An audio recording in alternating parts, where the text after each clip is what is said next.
So in the last section, we started talking about the state system in React.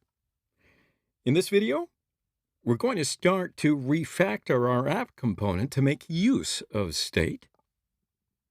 So the first thing we're going to do is make sure that we initialize our state when the component is first created. After that, we're going to make use of our state inside the render method. And then, I'm sure that you remember, at some point in the future, we will also update our state with setState after we successfully retrieve our location. So I'm going to flip back over to my code editor now inside of our class component. We already have one method called the render method, and that render method is required for every single React component we create. If we don't define the render function, React is going to throw up an error. Now, there's another function that we can define inside of our class-based component, and that's another very special function called the Constructor function. So this function is not required by React, unlike the render function, and it's a function that belongs to the JavaScript language itself. Now, this is a specifically named function that is particular to the JavaScript language, not specific to React. In a JavaScript class, the constructor function is the very first function that's going to be called anytime an instance of this class is created. Make sense? So in other words, anytime that we create a new instance of the app component and show it on the screen, this constructor function is going to be automatically called before anything else. Cool. And it makes sense that it's a very good location for us to initialize our state when our component is first created.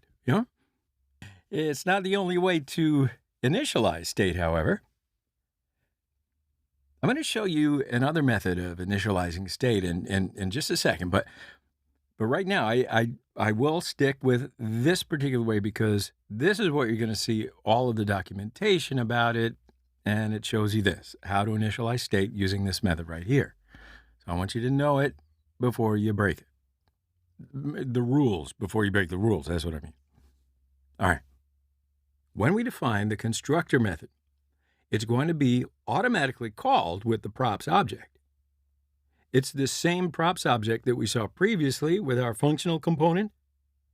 Now, before we do anything else inside this constructor function, we have to go through one more little step. We've got to call a function called super, and we have to pass the props as an argument to this function. All right, so what the heck is this super thing, right? So if you notice, we don't have any other functions inside this file called super, so what could it possibly do? Well, you got to remember that our app component is extending or borrowing functionality from the React.component base class right here. This base class has a constructor function of its own that has some code inside of it to set up our React component for us when we define a constructor function inside of our app class. So that means that we're essentially replacing the constructor function that is inside of the React.component class. But we still want to make sure that all of the setup code inside of this thing's constructor function still gets called. So to make sure of that, the React component's constructor function gets called, and we call it super with props. Super is a reference to the parent's constructor function, and that's all it is. So like I said, we have to do it every single time that we define our constructor function inside of a class-based component. If we don't define it, we're going to very quickly see an error message on our browser. All right, so now let's talk a little bit more about this state system. The entire reason we defined that constructor function was that we could initialize our state object. So in order to initialize our state object, underneath that super function, and super is always going to be the first thing in here. So underneath of it, I'm going to say this dot state equals an object. Okay, so this object, this is the state object. And it's going to eventually contain some different pieces of data that are very important and very relevant to our component that we're putting together. So now remembering in our case, the most relevant piece of data that we have is our latitude. So let's put that inside of here. And I'm going to simply say latitude. Now we're going to usually give it some reasonable default value. But in this case, we know that our latitude is going to eventually be a number as a property on our state object, but we don't have it yet. So we're going to give it a value of null by default, which means that we don't know what the latitude is just yet, but we will know it eventually. All right, so now we've got our constructor method defined. And then we have initialized our state object by creating a JavaScript object, and we put a property of a key value pair to it, and then assign the result of it to this state. Okay, so let's update our state property. Now, as I said just a little bit earlier, we don't know what the latitude value is just yet, but we will know it at some point in time as soon as we get that current position. So after creating the state object, we then assigned it to the this.state property. So now we can freely reference this state object and the properties inside of it from any function inside of our app component. For instance, down inside of my render method, where we try to print out our latitude, I'm going to put in a set of curly braces because we're going to reference a JavaScript variable, and I'll say this.state.latitude. Now, if we save this and go to our browser, there's nothing appearing on the screen because we've initialized it to be null. But very quickly, we can just replace it with a random number. I'm just going to say latitude is 25. So if I save this and then flip back over to my browser, I'll be able to see that my latitude is 25. So you get the general idea? It's that we might make use of this state property inside of our JSX or other functions inside of our component. We understand how we can initialize our state and how to reference it inside of some JSX. So the last thing we need to do, after we succeed in getting our position, we somehow update this latitude property in our state object. Now remember, the big key to this thing is that any time that we update our states object right here, our component will instantly re-render itself. So if we're going to somehow get our location with the get current position right here and then update our state object, our app is going to render itself and we should see a new latitude printed out on the screen. All right. Now, before we think about having to update our state, there's just one little change that I want to make to our class. The render method inside of a component is going to be called somewhat frequently, and we're going to learn a lot more about where the best place is to put calls that take some amount of time like this. Right now, I just want you to understand that we never want to initialize some work or some request or anything like that in the render method. The reason is that the render method is going to be getting called all the time. So rather than leaving this get current position call inside of here, I'm just going to cut it, and then I can move it up to my constructor, and I can paste it right underneath the state call. So now what does that do?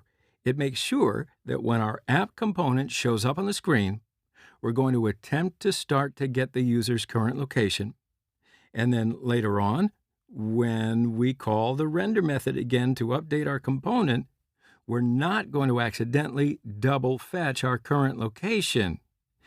That's why we move it up inside into this constructor function. Okay. So now we can start to focus on updating our state object after getting our current location. So remember that the first argument to get the current position is a callback function. So this is a function that will be called at some point in time in the future. So rather than just doing a console log inside of here, I'm going to put a function body in here. And then on this line, I want to take my latitude out of that position object. And I want to use the latitude to update my state object.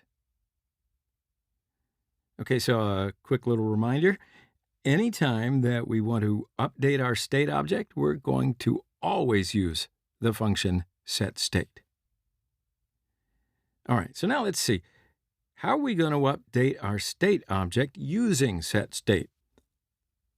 I'm going to call this .setState, and I'm going to pass it to an object that has the update to state that I want to make. So in this case, I want to use the position object and some property inside of there to update the latitude property on my state object. So inside of that state, I'm going to say latitude is position dot coords dot latitude. So let's double check that at our browser, okay? Position, coords, latitude. Dude, that's all we have to do. So remember, anytime that you want to update your state, you're going to call setState. Come on, everybody together. setState. That's right. setState is a function that gets put on our app component automatically when we extended React.component. Now, what I really wanted to focus on here is that in order to update our state object, we will never write something like this.state.latitude equals position coords latitude. Got it? We will never do this.